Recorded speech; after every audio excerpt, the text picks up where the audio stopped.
Substantiate, to establish by proof or competent evidence. Welcome back to Substantiate. I'm the host, William Glasser, bringing you hypothetical sports matchups every single week. Welcome back to Summer Q&A. This week is part 5, and today, when you'll be listening to this, is July 14th. And so before we continue on, just like the last few weeks with some more questions, I want to talk about something that happened the other night in the Mets game. So basically, the Mets, they're playing the Cubs. The Mets are winning 3-2, and I think it was the bottom of the 8th, and Seth Lugo comes in. Well, he came in the top of the 8th, or maybe it was the 7th, but anyway, he was batting, and I'm pretty sure it was the bottom of the 8th. Anyway, so he comes up to bat. There were 0 or 1 outs, I forget, but then there was also a runner on first. So what he does is he tries to bunt the first couple times, unsuccessful, or a ball, and then he gets the bunt down. But one thing that was interesting, and some of the announcers were talking about it, were Anthony Rizzo, the Cubs' first baseman, he came in really close, like within 45 feet, right? So it's 90 feet down to first base. So he was well more than halfway down to the batter. And so what winds up happening is Seth Lugo, he bunts it, and it goes up in the air right in front of the pitcher's mound where Anthony Rizzo was standing. But Rizzo, he intentionally drops it, throws to second, gets out at second, and then by the time they threw it over to first, I think they might have called it an E4 or an E1 maybe. Now, I don't think Lugo was covering first base, but maybe he was the second baseman, so an E4. Who dropped the ball at first base, but he tries to go for the double play.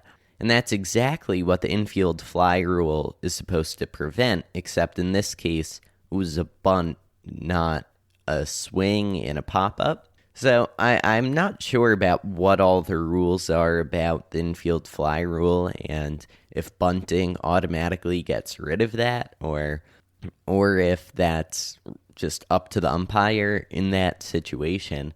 But it was interesting to watch because it was something that you really forget about doing because you know the infield fly rule is there. So more than 9 times out of 10, 999 out of 1,000 times, you're not going to be able to do that because the infield fly rule is called. But here, there's a bunt, and he's able to do it. So it was an interesting heads-up play from Anthony Rizzo. But ultimately, they wound up just getting the fielder's choice, but still. Anyway, here we go with more questions. What's your favorite breakfast cereal? I don't know. I seem to have Raisin Bran sometimes, cut up a banana and put that in. Or I guess I don't really have cereal that much, but I guess I would probably have to go with Raisin Bran like that and put the banana in, but those things are covered in sugar, man. They you can see the raisins, they're covered in white sugar. And when you look at it, it looks kind of gross, but then you taste it and it's delicious. And then, well, that's probably why I don't have it all that often. Anyway, so the next question is, do you have anything autographed by a celebrity? So these are all athletes, and most of them are signed balls, but some of them are signed pictures. So I have an Aaron Baines autograph on a picture of him, and that was from when he was on the Celtics. I guess a few years ago I was at a minor league baseball game, the Red Sox AA affiliate, the Portland Sea Dogs, and sometimes they have celebrities or athletes signing autographs there. So it was super easy. I went at a time when there wasn't a long line, and I went up, took a picture, got his autograph, and that was pretty cool. Another one I have of a picture is, I think he was the 1987 or 89 American League Rookie of the Year, Greg Olson. He was a pitcher for the Orioles, and I got his autograph at a baseball card show in Westchester, New York. It was actually where the New York Knicks G League team plays, the Westchester Knicks. I forget what the name of the building is, but it was not that big. But anyway, they had a few different former baseball players signing autographs there, and you got like a free ticket to get his autograph with your $10 admissions fee into the baseball card show. Anyway, so now I'm going to go through a list here, and I have all of these on balls, and I'll add some background to some of them. But I have a Cecil Fielder signed ball, and Cecil Fielder, to anyone that doesn't know, is Prince Fielder, who only retired a few years ago, his father. I have a Ron Blomberg signed ball. He was the first DH in the American League. I have a Didi Gregorius signed ball. That one, I had great seats. I was with a friend, and we were right next to the Yankees dugout. I might have talked about those seats once in a past episode, but he just walked out of the dugout, and then there I was waiting for some players to walk out, and then he signed my ball. I'm not sure if it was that same day or a different day in those same seats with the same friend, but I also got Chris Young's signature and Brett Gardner's signature, and I think I may have also had Nathan Eovaldi's. He was really nice, but I couldn't find that one. I think those were on a ticket. I only found one.